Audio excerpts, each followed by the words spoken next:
Do you get lost in all of the information overload? Join me, Steve Lilly, with the Voice in the Wilderness for history, news, education, and biblical insights as we contend for fundamental Christianity and American freedom. This is News to Me. Which continent are you watching? The eyes of the world are on the Middle East. Of course, where there is instability, the Chinese government would love to step in. According to Gordon Chang, Xi Jinping is hoping that Iran will disrupt the world, with Chinese diplomats in the Middle East telling the Arabs that the U.S. can't protect the Red Sea. Their only hope, of course, is China. In fact, Iranian ships sought to protect protection in the Chinese naval base at Djibouti during the recent counterstriking by the U.S. in response to the death of 3 U.S. service members during a recent Iranian drone attack. The U.S. and Britain attacked 3 Houthis targets in Yemen, Iraq, and Syria. Various terror groups backed by Tehran have entered the conflict in support of the Palestinians. Hezbollah is attacking on the Lebanese-Israeli border. Iraqi militias have fired on U.S. forces in Iraq and Syria. Houthis are at sea, fighting on vessels in the Red Sea and even at Israel. By the way, China is doing the same thing in South America with the instability in Venezuela, Colombia, and even Brazil. They are trying to subvert U.S. influence around the world. The Chinese government has let billions of dollars of the governments to South America, all of which have renounced their recognition of the Taiwanese government and only recognize the communist government in Beijing. U.S. Congress has recognized the growing influence of China in this hemisphere and have passed measures to strengthen multilateral security cooperation, counter narcotic efforts, and create permanent trade partnerships to encourage the reshoring of chain supplies from China to countries closer to home. And that's news to me.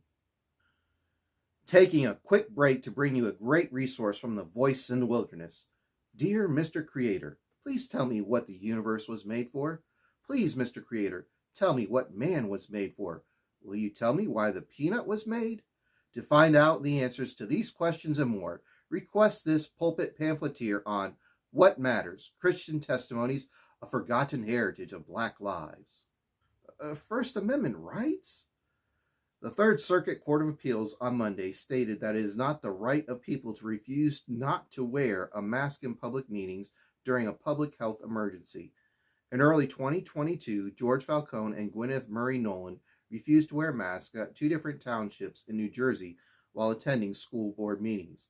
They both claimed that their arrest was in retaliation to them not wearing the mask. They stated that it was their First Amendment right, their freedom of speech, to not be forced to wear the mask.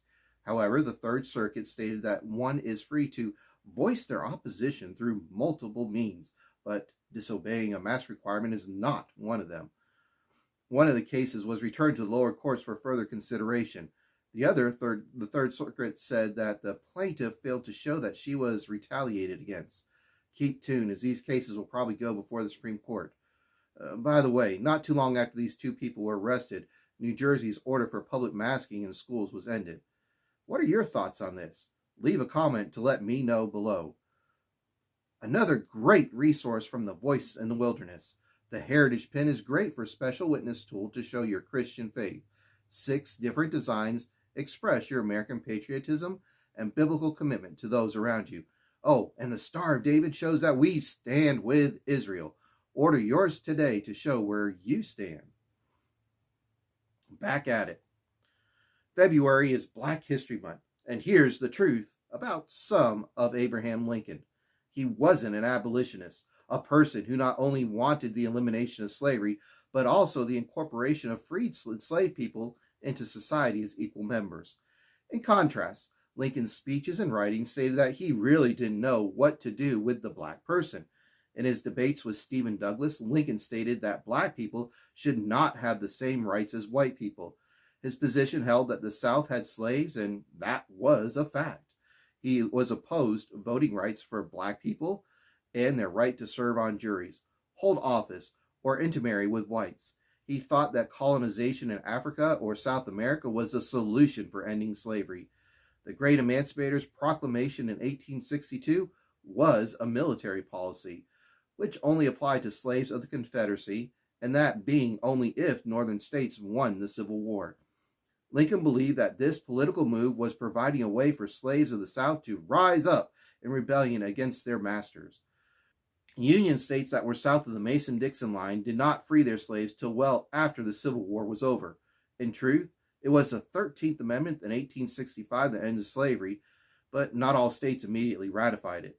It wasn't until 1870 that every citizen was given the right to vote, no matter race, and in 1920 suffrage was given to the female.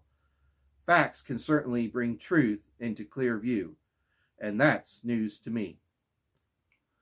On a side note, the other night my youngest daughter asked if I had seen her note.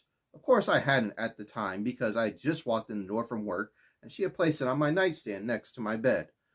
That evening I took a quick look at it. All it said was, "To Daddy from Amy Joy." It was clear, it was a fact, and it was definitely true and straight to the point.